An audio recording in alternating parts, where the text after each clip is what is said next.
पढ़ लिख के क्या लोग नौकरी पा जाएंगे, क्या नौकरी खवाएंगे ये लोग। लड़कियों को 12वीं के बाद शिक्षा, बोला जाता था 8वीं के बाद शादी करो लड़कियों को। अरे 5-5 जन टूरी बिहार करत ले खपरा बेचा जाएंगे, अतक जन बेटे कौन पढ़ाते झरावत रहेंगे। परों को खोल जमाना उड़ान देखता है, परों को खोल जमाना उड़ान देखता है, अरे जमी पे बैठ के क्या आसमान देखता है। नमस्कार साथियों। ना संघर्ष ना तकलीफ तो क्या मजा है जीने में, ना संघर्ष ना तकलीफ तो क्या मजा है जीने में, बड़े बड़े तूफान थम जाते हैं जब आग लगी हो सीने में। मेरा नाम रंजीता यादव है, मैं बिलासपुर छत्तीसगढ़ से बिलोंग करती हूँ। मेरा प्रारंभिक पढ़ाई स्कूल का शिक्षा है जो गवर्नमेंट स्कूल बिलासपुर छत्तीसगढ़ से कंप्लीट हुआ। कॉलेज की पढ़ाई भी बिलासपुर छत्तीसगढ़ से ही कंप्लीट हुआ। वर्तमान में मैं टीचर के रूप में, टीचर के पोस्ट में मुंगेली जिला में पदस्थ हूँ। मैं इनकी बहन नेहा यादव, मैं बिलासपुर छत्तीसगढ़ से बिलोंग करती हूँ। मेरी स्कूल और कॉलेज दोनों बिलासपुर से हुई है। वर्तमान में मैं रायपुर में टीचर के रूप में पदस्थ हूँ। जैसा कि आप हम दोनों बहनों को इस समय गवर्नमेंट एम्प्लॉय के रूप में देख पा रहे हैं, ये बहुत आसान नहीं रहा। और ये आसान इसलिए नहीं रहा क्योंकि हम दोनों लड़कियां थी। हमारे घर में हमारे मम्मी पापा, हमारे गुरुजनों, मामा, सब लोगों का बहुत बहुत धन्यवाद, जिनके बहुत ज्यादा अथक प्रयास के कारण आज हम यहाँ पर खड़े आप लोगों के सामने हैं। इसमें सबसे ज्यादा संघर्ष मेरी माँ का रहा, क्योंकि उनके हमारे घर में जो बाकी बहुएं थे उनका बेटा था और हम 1-2 नहीं 5-5 बहनें थी। 5-5 बहनों का होना एक ऐसे घर में जहाँ एक बेटी को तो घृणा और बोझ समझ रहे हैं, 5-5 बेटियों का होना, वहाँ पर माँ पापा को उनकी परवरिश करा के बड़े करना तो मुश्किल होता है। जहाँ पर हमारे माँ पापा दोनों ने आगे बढ़ाया। 12वीं के बाद शिक्षा में इतनी परेशानियां आई हमारे घर में। लड़कियों को 12वीं के बाद शिक्षा, बोला जाता था 8वीं के बाद शादी करो लड़कियों को। अरे 5-5 जन टूरी बिहार करत ले खपरा बेचा जाएंगे, अतक जन बेटे कौन पढ़ाते झरावत रहेंगे। इस तरह की बातों को सुनने के बाद आगे उच्च शिक्षा कराना, उनको नौकरी तक पहुंचाना, माँ पापा का संघर्ष हमसे कहीं ज्यादा रहा। ये बात कहने में मुझे कोई भी झिझक नहीं है।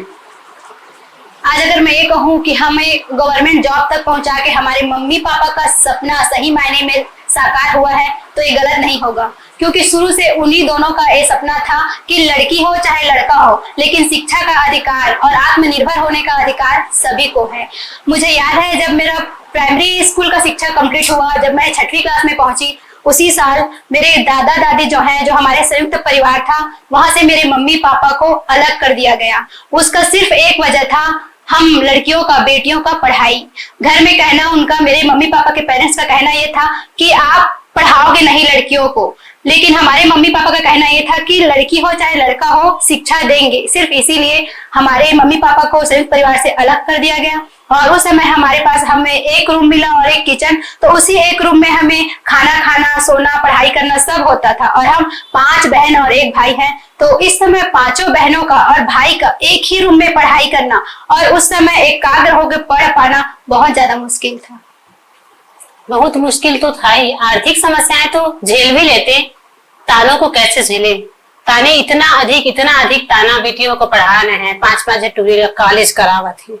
इस तरह की बातें सुनने के बाद पढ़ना, आर्थिक समस्या के साथ अगर ताना आपको सुनने को मिल रहा है, वो आपको पढ़ाई में ज्यादा डिस्टर्बेंस करती है। जब आप पढ़ने बैठोगे आपको याद आएगा, आपके दिमाग में गूंजेगी वो ताना वाली बात। जब दिमाग में इतना मानसिक तनाव भरा हो तब आप पढ़ाई में फोकस कर सके, ये बहुत मुश्किल होता है। फिर भी हमने किया, इसीलिए हम आज कुछ आगे बढ़ पाए हैं। जैसे कि हमारे घर में सब कुछ चल ही रहा था, तो अब ये आ गया एक बात और, जैसे ही हम 10वीं क्लास में पहुंचे तो हमारे घर में जिसे परिवार कहते हैं, वो लोग सब लोग, मेरे जो पापा के फैमिली थे, वो सब लोग कहने लगे कि हमारे घर में, हमारे खानदान में 8वीं के बाद लड़कियों की शादी हुई है। चाहे वो हमारे बुआ लोग हैं या जो भी हैं, उनका यही कहना था कि हमारी शादियां तो 8वीं के बाद हो गई है, तो अब लड़कियों को क्यों पढ़ाया जा रहा है। चलो ठीक है स्कूल हो गया, लेकिन कॉलेज भेजना ये क्या है, पढ़ लिख के क्या लोग नौकरी पा जाएंगे, क्या नौकरी खवाएंगे ये लोग, ऐसा वैसा सब बातें उन लोग का हुआ था। तो ये सब हमारे लिए बहुत ज्यादा मानसिक, हम लोगों को प्रताड़ित, एक तरह से प्रताड़ना था हमारे लिए, मानसिक टॉर्चर होते रहते थे हम लोग उस टाइम में। तो 6वीं से लेकर 12वीं तक हम लोग, आर्थिक स्थिति तो खराब था ही, लेकिन मानसिक स्थिति हमारी बहुत ज्यादा उस समय बहुत खराब चल रहा था। मानसिक तनाव के बावजूद जैसे तैसे पढ़ लिख के स्कूलिंग तो सारे फर्स्ट क्लास से निकल गए, लेकिन जब मैं फर्स्ट ईयर बीएससी में गई तो मैं फेल हो गई। तब मेरे दिमाग में इतना डर बैठा कि मैं फेल हो रही हूँ। ऐसे विपरीत स्थिति में मेरे माँ पापा पढ़ा रहे हैं, उन लोग फेल नहीं हो रहे हैं, उन लोग नहीं रुक रहे हैं, उन लोग आगे बढ़ा रहे हैं और मैं फेल हो रहे हैं। मुझ में इतना अपराध बोध आया, तब मैंने ठान लिया कि मैं फर्स्ट ईयर में तो फेल हो गई, लेकिन सबसे जल्दी और मेरे को सक्सेस होना है, आगे आना है, पढ़ना है, आगे और दुगने उत्साह से पढ़ना है। अगर मैं नहीं पढ़ पाई, अगर मैं फेल होते गई, तो फिर तो उन लोगों को बोलने का और मौका मिलेगा और हो सकता है कि मेरी बाकी बहनों की पढ़ाई भी रुकावट की वजह भी बन जाए। हमारे घर में जितने स्ट्रगल था और चल ही रहा था, मेरे मम्मी का पापा का आर्थिक स्थिति बिल्कुल भी अच्छी नहीं थी और सामाजिक थे कि सब लोग पूरा एक तरह से मेरे मम्मी पापा को ताना सब कसते रहते थे। और उस समय में भी, इस समय मैंने सबसे ज्यादा साहस अपनी माँ का जो देखा, उनका ये था कि हम लोग जैसे भी बाकी सब स्थितियां चल रही थी, लेकिन उस समय उनका ये था, नियम था कि आपको शाम को 6 से 8 पढ़ने बैठना है। हम बाकी के समय में चाहे दिन भर जो भी करें, पढ़े ना पढ़े, लेकिन शाम को 6 से 8 हमारी मम्मी का नियम होता था कि आपको पढ़ने बैठना है। अगर आप 6 से 8 पढ़ने हम नहीं बैठे हैं तो हमें बेलन, चिमटा, झाड़ा, जिस भी चीज से मार खाना पड़ जाता था। उनका वो नियम के कारण ही आज मैं यहाँ खड़ी हूँ गवर्नमेंट एम्प्लॉय के रूप में। मेरी मम्मी का तो संघर्ष बहुत ज्यादा था, मैं वो बयान भी नहीं कर सकती। इस तरह से मेरी मम्मी के वो अनुशासन को मैं आज भी फॉलो करती हूँ। मम्मी के साहस की वजह से हम लोग आगे बढ़ पाए और पापा इतने सरल स्वभाव के थे कि कितना भी सुनने के बाद नहीं पढ़ाओ, पढ़ाना गलत है, ऐसा है वैसा है, सब सुनने के बाद भी पापा कभी हार नहीं माने और हमें आगे बढ़ाते रहे। मेरे मामा का मार्गदर्शन भी बहुत ही महत्वपूर्ण रहा। इसके साथ ही मैं यही संदेश देना चाहूंगी कि बेटी बेटा दोनों को पढ़ाइए, दोनों उतने ही अवसर की हकदार होती हैं। अब उनको रोकिए मत। ऐसा नहीं कि ग्रेजुएशन कर ली, लड़की का शादी करना है, लड़का कर लिया, बाहर पढ़ाई करने भेजना है, वहां पे लड़के आगे नहीं बढ़ पाएंगे। तो आप तो लड़की को भी उतना ही अवसर दीजिए जितना लड़के को देते हो। जैसे हमारे घर में था, खाने पहनावे में हो जाए कमी, लेकिन पढ़ाई में बिल्कुल ना हो कमी। ये नियम आप लोग ध्यान रखिए और बेटियों को भी पढ़ाइए, आगे बढ़ने का मौका दीजिए। इन सब स्ट्रगल के साथ चल ही रहा था हमारे घर में पढ़ाई। और जैसे ही मैं ग्रेजुएशन के बाद व्यापम की तैयारी करना शुरू की, तो व्यापम के एग्जाम का मैं तैयारी करना शुरू की, तो 1 साल 2 साल 3 साल नहीं, लगातार 4 साल तक मैं फेल होती रही। व्यापम के एग्जाम 4 साल तक मेरे से क्रैक नहीं हुआ कोई भी एग्जाम।